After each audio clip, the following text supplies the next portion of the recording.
Hello bachcho, let's read the question. The question says most stable carbocation formed from CH3 whole thrice CBr, C6H5 whole thrice CBr, C6H5 whole twice CHBr and C6H5CH2Br would be।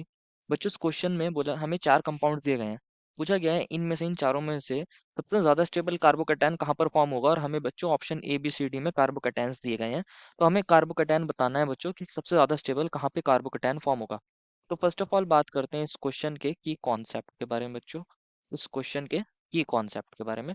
और इस question का की concept क्या होगा बच्चों? Stability of carbocation. क्या होगा बच्चों इस क्वेश्चन का की कॉन्सेप्ट? इस क्वेश्चन का की कॉन्सेप्ट होगा स्टेबिलिटी ऑफ कार्बोकेटायन।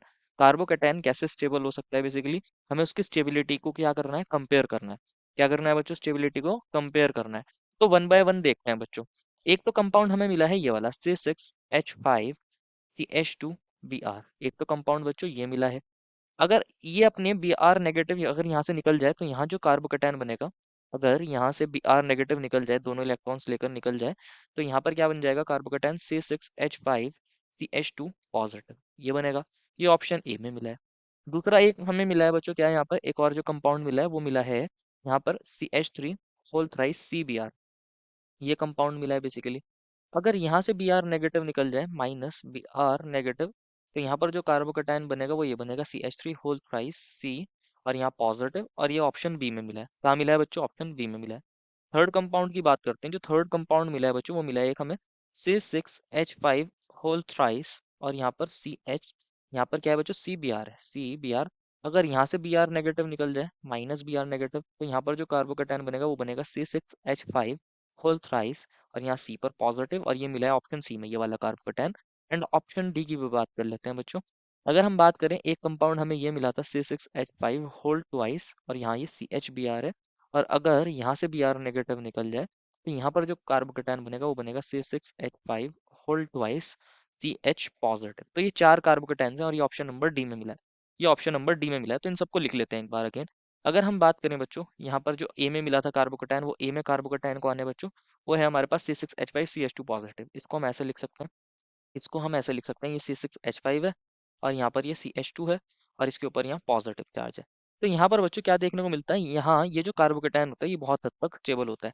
ऐसा क्यों होता है इसको समझते हैं। यहाँ पर ये जो कार्बोकेटायन होता है ये बेंजाइल कार्बोकेटायन होता है, और ये बहुत हद तक स्टेबल होता है। इसका रीजन है यहाँ पर रेजोनेंस। क्या होता है रेजोनेंस में? ये जो CH2 पे पॉजिटिव चार्ज आया है, ये दोनों इलेक्ट्रॉन इस पर शिफ्ट हो जाते हैं। तो ये पॉजिटिव चार्ज अब इस कंपाउंड में ऑर्थो पोजीशन पर चला जाएगा। यहाँ हम इसको ऐसे दिखा सकते हैं कि यहाँ पर क्या बन गया होगा, ये CH2 के साथ डबल बॉन्ड, और पॉजिटिव यहाँ पर आ गया होगा, डबल बॉन्ड ये एज इट इज, ये एज इट इज। अगेन क्या हो सकता है, यहाँ पर ये जो डबल बॉन्ड है, ये वाला डबल बॉन्ड इधर मूव कर सकता है, तो यहाँ पर क्या हो जाएगा, इस बार यहाँ पैरा पोजीशन पर पॉजिटिव आ जाएगा। ये डबल बॉन्ड और ये डबल बॉन्ड CH2, ऐसे लिख सकते हैं। अगेन क्या हो सकता है बच्चों, इसके अंदर ये वाला डबल बॉन्ड इधर आए, तो ये वाला जो यहाँ पैरा पे पॉजिटिव चार्ज आया था, ये अब ऑर्थो पोजीशन पर शिफ्ट हो जाएगा। इसको हम ऐसे दिखा सकते हैं, इसको हम ऐसे दिखा सकते हैं कि यहाँ पॉजिटिव आ गया होगा, ये डबल बॉन्ड और double bond CH2। And lastly क्या हो सकता है बच्चों, हम इसको ऐसे दिखा सकते हैं कि ये बॉन्ड अगेन इधर मूव करे, तो यहाँ पर क्या देखने को मिलेगा, जब ये बॉन्ड अगेन इधर मूव करेगा तो यहाँ पर डबल बॉन्ड अगेन बन जाएगा, और यहाँ पर ये हमारे double bond as it is, ये अगेन CH2, और यहाँ से डबल बॉन्ड खत्म हो गया तो यहाँ CH2 पॉजिटिव बन जाएगा। ये किस में बन जाएगा अगेन कन्वर्ट, CH2 पॉजिटिव के अंदर ये कन्वर्ट हो जाएगा। तो इस तरीके से क्या हो रहा है यहाँ, ये जो कार्बोकेटायन है बेसिकली ये रेजोनेंस स्टेबलाइज है। कैसा है बच्चों? ये जो कार्बोकेटायन होता है ये रेजोनेंस रेजोनेंस स्टेबलाइज्ड होता है। कैसा होता है? रेजोनेंस स्टेबलाइज्ड कार्बोकेटायन होता है। अगर ऑप्शन बी की बात करें, जो ऑप्शन बी में कार्बोकेटायन बन रहा है वो एक टर्शियरी कार्बोकेटायन है। अगर ऑप्शन बी की बात करें, तो इसके अंदर जो कार्बोकेटायन बन रहा है, यहाँ पर ये वाला कार्बोकेटायन है CH3 और यहाँ पर ये पॉजिटिव चार्ज। तो इसके अंदर बच्चों कोई रेजोनेंस तो नहीं होता, लेकिन यहाँ पर एक इफेक्ट देखने को मिलता है जिसको हम बोलते हैं हाइपर कॉन्जुगेशन। क्या बोलते हैं बच्चों इस इफेक्ट को? Hyper conjugation. इसको हम समझते हैं, कैसे समझ सकते हैं इसको? हम ऐसे दिखा सकते हैं कि मान लीजिए एक हाइड्रोजन ये रहा और ये CH2 है। तो यहाँ पर क्या होता है बच्चों, ये जो कार्बोकेटायन होता है ये sp2 हाइब्रिडाइज होता है, और इससे जो नेक्स्ट कार्बन है ये sp3 हाइब्रिडाइज है, क्योंकि इसके चारों सिग्मा बॉन्ड है। तो यहाँ पर हाइपर कॉन्जुगेशन देखने को मिलता है। क्या देखने को मिलता है? Hyper conjugation. हमारे पास अगर sp2 हाइब्रिडाइज कार्बन से नेक्स्ट sp3 हाइब्रिडाइज कार्बन और उसके पास हाइड्रोजन होने चाहिए, एक होगा तो भी हाइपर कॉन्जुगेशन होगा, एक से ज्यादा होगा तो ज्यादा हाइपर कॉन्जुगेशन होगा। क्योंकि अगर आप देखोगे बच्चों, ये जो हमारा कार्बोकेटायन था ये sp2 हाइब्रिडाइज था, तो इसके पास एक तो ये वाला अल्फा हाइड्रोजन अल्फा कार्बन है, और यहाँ टोटल 3 अल्फा हाइड्रोजन ये वाले हैं, इसके पास 3 हाइड्रोजन है। ये भी इसका अल्फा कार्बन है, ये भी sp3 हाइब्रिडाइज है, और इसके पास 3 अल्फा हाइड्रोजन यहाँ पर है, और 3 अल्फा हाइड्रोजन इस पर है, ये भी sp3 हाइब्रिडाइज कार्बन है। तो टोटल इसके पास 9 अल्फा हाइड्रोजन है, और 9 अल्फा हाइड्रोजन की वजह से बहुत ज्यादा हाइपर कॉन्जुगेशन इसको अंदर देखने को मिलता है। अभी हम एक एक हाइड्रोजन की वजह से दिखा रहे हैं। तो हाइपर कॉन्जुगेशन में होता क्या है बच्चों, ये दोनों इलेक्ट्रॉन्स यहाँ शिफ्ट हो जाते हैं, और यहाँ इस तरीके से हम इसका एक हाइपर कॉन्जुगेटेड स्ट्रक्चर बना सकते हैं, CH2 डबल बॉन्ड C, इसका पॉजिटिव चार्ज खत्म, और यहाँ पर ये CH3, यहाँ पर ये CH3, और यहाँ पर H प्लस आ गया है। अगेन ये बॉन्ड इधर मूव कर सकता है, तो अगेन हमारे पास ये फर्स्ट स्ट्रक्चर बन जाएगा। सिमिलरली अभी हमने बच्चों यहाँ पर एक हाइड्रोजन की हेल्प से दिखाया, तो यहाँ पर ये बेसिकली अगर आप देखोगे, दो हाइड्रोजन जो ये वाले हैं, ये जो हमारे पास ये वाले दो हाइड्रोजन थे, ये भी यहाँ पर हाइपर कॉन्जुगेशन दिखा सकते हैं, ये 3 हाइड्रोजन ये वाले भी दिखा सकते हैं, और 3 हाइड्रोजन ये वाले भी यहाँ पर क्या दिखा सकते हैं, हाइपर कॉन्जुगेशन दिखा सकते हैं। तो यहाँ पर क्या देखने को मिलता है, हाइपर कॉन्जुगेशन देखने को मिलेगा, हाइपर कॉन्जुगेशन, हाइपर कॉन्जुगेशन देखने को मिलेगा। और किसकी वजह से देखने को मिलेगा, यहाँ टोटल 9 अल्फा हाइड्रोजन की वजह से देखने को मिलेगा, टोटल 9 अल्फा हाइड्रोजन है, उनकी वजह से यहाँ क्या देखने को मिलेगा, हाइपर कॉन्जुगेशन भी बहुत ज्यादा होगा।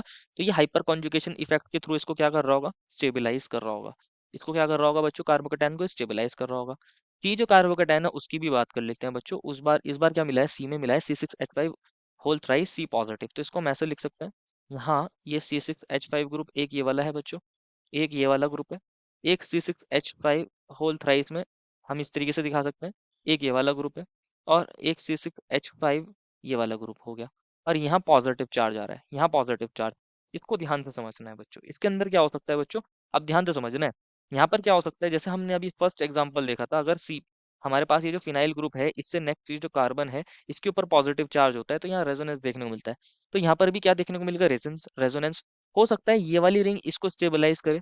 यहाँ पर हम इसी तरह एक स्ट्रक्चर दिखा रहे हैं, इसको हम पीएच लिख सकते हैं, इसको हम पीएच लिख सकते हैं। और यहाँ पर क्या हो सकता है, ये डबल बॉन्ड में कन्वर्ट हो गया होगा, डबल बॉन्ड में कन्वर्ट हो गया होगा, ये पॉजिटिव, ये डबल बॉन्ड, ये डबल बॉन्ड। इसके अंदर क्या हो सकता है, इस वाली रिंग के अंदर जैसे हमने पीछे 5 रेजोनेटिंग स्ट्रक्चर्स बनाए थे, इसी तरह यहाँ पर बहुत सारे रेजोनेटिंग स्ट्रक्चर्स बन रहे होंगे।